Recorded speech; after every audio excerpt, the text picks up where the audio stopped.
Hello friends, कैसे हैं आप सब। स्वागत है आप सबका एक और नए वीडियो में। इस वीडियो में मेनली हम लोग बात करने वाले हैं कि रेगुलर म्यूचुअल फंड से डायरेक्ट म्यूचुअल फंड में शिफ्ट कैसे करेंगे, लेकिन उसके साथ साथ ये भी जानने वाले हैं कि रेगुलर और डायरेक्ट म्यूचुअल फंड होता क्या है, कौन सा कैटेगरी किसके लिए सुटेबल हो सकता है, हम लोगों को क्यों स्विच करना चाहिए, और ये तो बात करेंगे ही कि कैसे स्विच करना चाहिए। साथ में ये भी बात करेंगे कि स्विच करते समय किन किन कंपलसरी बातों का ध्यान रखना चाहिए, और एक सबसे इंपॉर्टेंट बात ये भी जानेंगे कि स्विच करने के दौरान लगने वाले चार्जेस को कैसे कम कर सकेंगे। तो वीडियो को पूरा अंत तक जरूर देखिएगा। चलिए वीडियो को शुरू करते हैं। अगर हम म्यूचुअल फंड में इन्वेस्ट करना चाहते हैं तो हमारे पास दो पॉसिबिलिटी होता है। पहला कि हम अपना म्यूचुअल फंड खुद चुन सकते हैं, उसके लिए बीच में किसी एजेंट का जरूरत ना हो, हम डायरेक्टली म्यूचुअल फंड में इन्वेस्ट कर सकते हैं, उसको कहते हैं डायरेक्ट म्यूचुअल फंड। लेकिन अगर हम एक ऐसा इंसान है जिसको म्यूचुअल फंड आता ही नहीं है, हम ये नहीं चुन सकते हैं कि कौन सा म्यूचुअल फंड मेरे लिए बेहतर है, और मुझे अगर ऐसा कोई एक्सपर्ट इंसान चाहिए जो मुझे हेल्प करे, जो मुझे एडवाइस करे, वैसे लोग रेगुलर म्यूचुअल फंड को बाय करते हैं। सो अगर इसको कंक्लूड करें, अगर हम किसी म्यूचुअल फंड में किसी एजेंट के थ्रू इन्वेस्ट करते हैं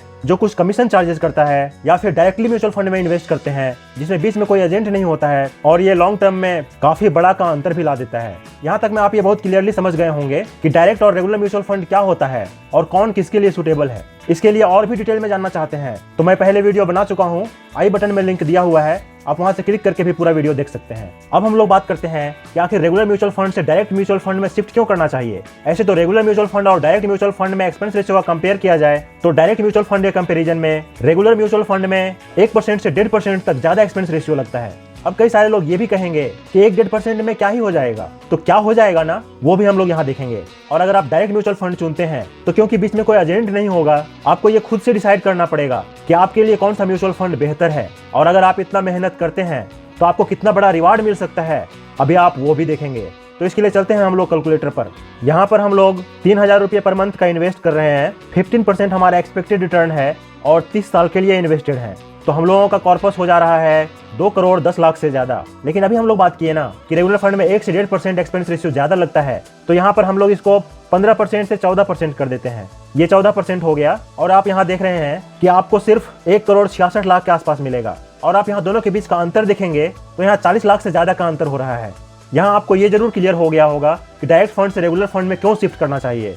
यहाँ जो लोग म्यूचुअल फंड खुद से सिलेक्ट नहीं करना चाहते हैं वो वैसे लोगों को भी कंसल्ट कर सकते हैं जो लोग वन टाइम फी लेके एक अच्छा म्यूचुअल फंड पोर्टफोलियो बना के देते हैं। तो ऐसे में सिर्फ वन टाइम ही फी पेमेंट करना पड़ेगा, लॉन्ग टर्म में इतना बड़ा लॉस नहीं भुगतना पड़ेगा। तो जो लोग खुद से दिमाग नहीं लगाना चाहते हैं वो वन टाइम थोड़ा ही पेमेंट करके अच्छा पोर्टफोलियो डिजाइन करवा सकते हैं। और जो लोग थोड़ा टाइम इन्वेस्ट करना चाहते हैं, खुद से सीखना चाहते हैं, वो तो सबसे बेस्ट ऑप्शन है, क्योंकि इसको सीखना तो बहुत मुश्किल काम है, ऐसा भी नहीं है। थोड़ा टाइम इन्वेस्ट करें, थोड़ा सीखने का कोशिश करें। तो अभी हम लोग देखे हैं ना कि अगर सिर्फ 3000 का महीना भी 30 साल के लिए इन्वेस्ट करते हैं तो 30 साल में 40 लाख से ज़्यादा भी बचा सकते हैं।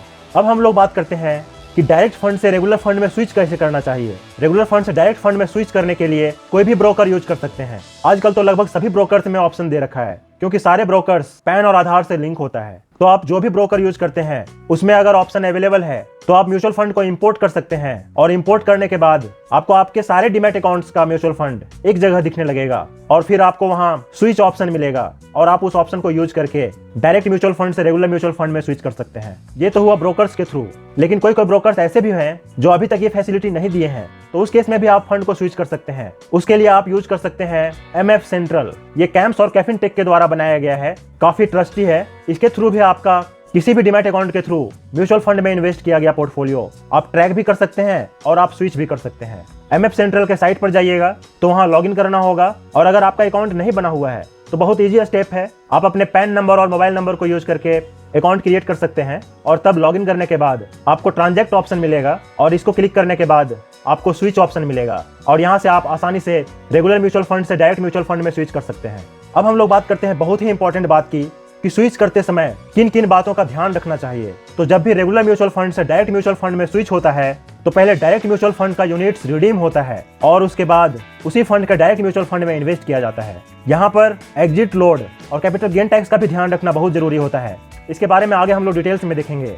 और सबसे इंपॉर्टेंट बात ये ध्यान रखना जरूरी है कि आपका पहले का रेगुलर फंड का SIP तब तक जारी रहेगा जब तक आप उन्हें कैंसिल नहीं कर देते हैं। इसलिए इसका ये ध्यान जरूर रखिएगा कि अपना रेगुलर फंड SIP कैंसिल जरूर कर दीजिएगा, और अगर आप कोई मैंडेट दे रखे हैं तो उसको भी कैंसिल जरूर कर दीजिएगा। अब हम लोग डिटेल्स में बात करते हैं कि रेगुलर फंड से डायरेक्ट फंड में स्विच करने में कितना चार्जेज लगेगा, और उस चार्जेस को हम लोग मिनिमाइज कैसे कर सकते हैं। तो आगे की बातों को ध्यान से जरूर सुनिएगा। यहाँ हम लोग कॉस्ट ऑफ स्विचिंग की बात करें तो दो तरह का कॉस्ट आता है। पहला होता है एग्जिट लोड।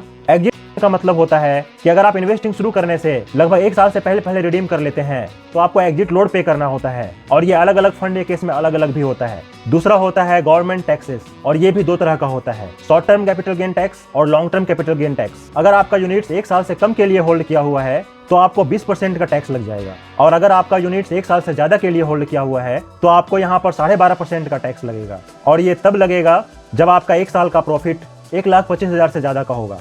तो यहाँ पर आप रेगुलर फंड से डायरेक्ट फंड में स्विच करेंगे तो आपको ये सब चार्जेस भी भरना पड़ेगा। ये बिल्कुल ऐसा ही होता है जैसे कि आपने पुराने यूनिट्स को रिडीम किया है और नए फंड्स को खरीदा है। अब हम लोग ये बात करते हैं जिसका आपको बेसब्री से इंतजार है कि हम लोग कॉस्टिंग को मिनिमाइज कैसे करेंगे। उसके लिए सबसे पहला पॉइंट, आपका जो भी रेगुलर फंड में इन्वेस्टमेंट चल रहा है उसको 100% सेल मत कीजिए। दूसरा, आपका जो एसआईपी रेगुलर फंड में चल रहा है कैंसिल करके डायरेक्ट फंड में नया एसआईपी शुरू करना चाहिए। एग्जांपल के तौर पर अगर आपका एसआईपी किसी रेगुलर फंड में चल रहा है तो पहले उसको स्टॉप करेंगे और जो भी मैंडेट्स दिए हैं उसको कैंसिल करेंगे, उसके बाद नया डायरेक्ट फंड में इन्वेस्टिंग शुरू करेंगे। इससे क्या होगा कि आप जो इन्वेस्टमेंट रेगुलर फंड में कर रहे थे अब वो डायरेक्ट फंड में इन्वेस्ट होगा, और जो रेगुलर फंड में इन्वेस्टमेंट हो चुका है उसको पार्शियली सेल करना है, और वो पार्शियली भी इस तरीके से कि जो यूनिट्स 1 साल पहले के इन्वेस्टेड हैं उसको पहले रिडीम करना है, और वो उतना ही सेल करना है जितना में आपका सालाना प्रॉफिट 1,25,000 से ज्यादा ना हो, प्रॉफिट 1.25 लाख रुपये से कम हो। तो अगर आप इतना ध्यान रखोगे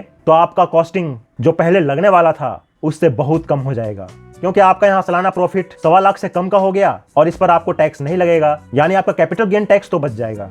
और जो इन्वेस्टमेंट रेगुलर फंड में 1 साल से कम समय में हुआ है उसको नहीं छेड़ेंगे, क्योंकि उसमें 20% short term capital gain tax भी लगेगा और एग्जिट लोड भी लगेगा। तो इसको हम लोग 1 साल बाद बेचेंगे तो एग्जिट लोड भी बचा पाएंगे और उतना ही बेचेंगे जितना कि हमारा सालाना प्रॉफिट 1.25 लाख से कम का हो, और इस तरीके से हम लोग टैक्स को मिनिमाइज कर पाएंगे। और पहले तो बात कर ही चुके हैं कि हम लोग उसी फंड के डायरेक्ट म्यूचुअल फंड में नया इन्वेस्टमेंट शुरू भी कर चुके हैं, तो आप इस तरीके से रेगुलर म्यूचुअल फंड से डायरेक्ट म्यूचुअल फंड में स्विच कर पाएंगे। आई होप कि आपको वीडियो से बहुत कुछ सीखने को मिला होगा। वीडियो पसंद आया है तो प्यारा सा कमेंट जरूर कर दीजिएगा, और वीडियो देखने से आपकी लाइफ में कुछ वैल्यू ऐड हुआ है तो वीडियो को शेयर, सब्सक्राइब एंड लाइक जरूर कीजिएगा, ताकि आपको हमारा फाइनेंशियल रिलेटेड वीडियो रेगुलर मिलता रहे। मिलते हैं अगले वीडियो में, धन्यवाद।